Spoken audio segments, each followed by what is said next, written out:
네, 오늘은 이사야 61장으로 말씀을 전합니다. 네, 본문의 1절을 보면서 상한 자, 가난한 자에게 복음이 있다라는 말씀이 시작되는 것을 보게 되는데요. 그 1절의 말씀을 같이 한번 읽으면서 오늘 본문 말씀 보도록 하겠습니다. 주 여호와의 영이 내게 내리셨으니 이는 여호와께서 내게 기름을 부으사 가난한 자에게 아름다운 소식을 전하게 하려 하심이라.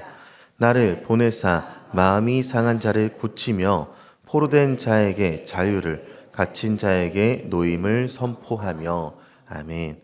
네, 여기서 상한 마음이라는 구절이 눈에 띕니다. 하나님께서 기름 부어 보내시는 그 구원자의 첫 번째 사역이 무엇인가? 이것을 보니까 마음이 상한 자를 고치는 것이다 라는 것이 눈에 띄게 되는 것이죠.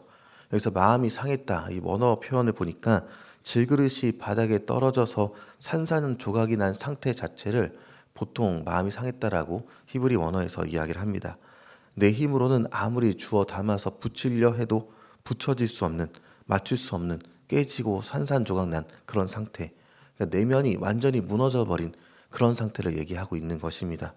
내면이 무너지면요, 사실 그렇죠. 아주 작은 일 하나하나, 사소한 일 하나하나 마주할 때마다 계속 무너져 내립니다.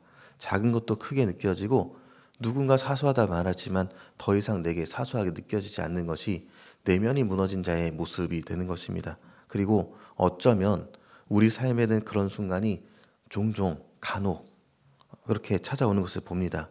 내가 무너졌기 때문에 더 이상 관계를 지속할 수가 없고 노력할 여지가 없이 관계가 깨어져 버리고 그나마 기대하던 것이 생각대로 되지 않은 그런 상황들이 올 때가 있죠. 그리고 아무리 버텨보려고 애를 써도 더 이상 버틸 힘이 남아있지 않는 그런 다 소진되어 버린 그런 모습이 있을 수 있습니다.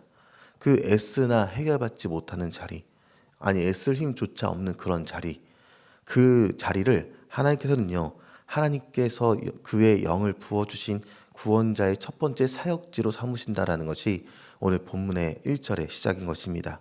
하나님은요, 회복되어 있는 사람이나 멀쩡한 사람에게 그렇게 오시는 분이 아니라 가장 산산조각나고 가장 애써야 하나 애쓰지 못하고 어려워하며 쓰러져 있는 그 자리, 무너져 있는 그 자리에 먼저 오시는 분이다.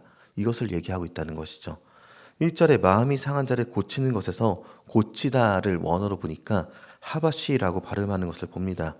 이 하바시를 언제 유대인들이 많이 사용했는가, 그 용례들을 좀 찾아보니까 놀이터에서 넘어진 그 무릎이 깨진 아이에게 부모가 달려갑니다. 그 장면을 좀 떠올려 보면 그 예가 되지 않을까 생각이 듭니다.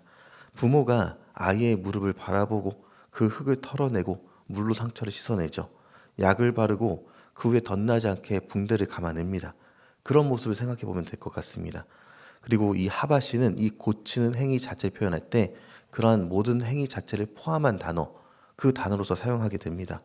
말로만 괜찮을 거야 라고 위로해 주는 것이 아니라 직접 상처 옆에서 씻겨주고 그리고 거기에 소독을 해주고 손을 대어 싸매어주는 행동 자체를 말하는 것입니다.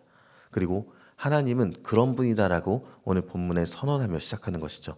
우리 삶의 현장에 직접 오셔서 그 깨어진 자리마다 완전히 다 이어주시는 분, 거룩한 손을 대시는 분, 이 하바시라는 말 한마디 안에 하나님의 성품이 그대로 그렇게 담겨 있다라는 것입니다.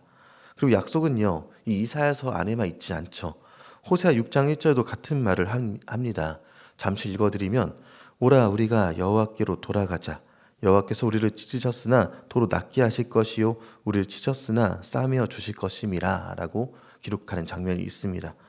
여호와께서 우리를 찢었으나 싸매어 주실 것이다, 하바시 하실 것이다 라는 그 단어가 기록되어 있는 것이죠.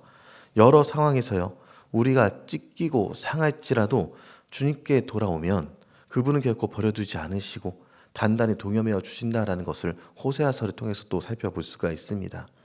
이사야 61장의 이 계시는요, 또 수백 년의 시간이 지나서 예수님 안에서도 성취되는 것을 우리는 알고 있죠. 예수님께서 나사렛 회당에서 이사야 61장을 읽으시고 나서 그렇게 하신 말씀이 있습니다. 그 내용이 누가복음 4장 21절에 기록되어 있는데요.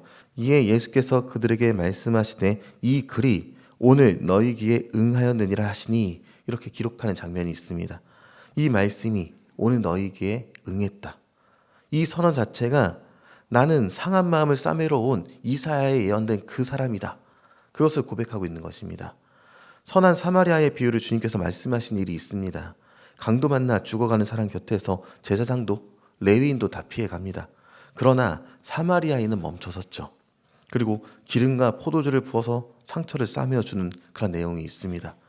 예수님이 그 비유를 하신 것은요, 바로 예수님께서 이웃의 친구가 된다라는 것을 알려주시기 때문에 이 비유를 하신 것입니다. 쓰러진 우리 곁에 가장 먼저 가장 낮은 자리로 오시는 것, 그 십자가가 완성이 된다라는 것까지 우리 알고 있다는 것입니다. 예수님의 온몸이 그 찢기신 그 자리가 우리의 그 영혼을 덮는, 우리의 무너진 영혼, 상처받은 영혼을 덮는 그 영원한 붕대가 되지 않나, 그런 생각까지 드는 것이죠. 그리고 주님께서 상처받으시면서 우리의 상처가 치유가 됐습니다.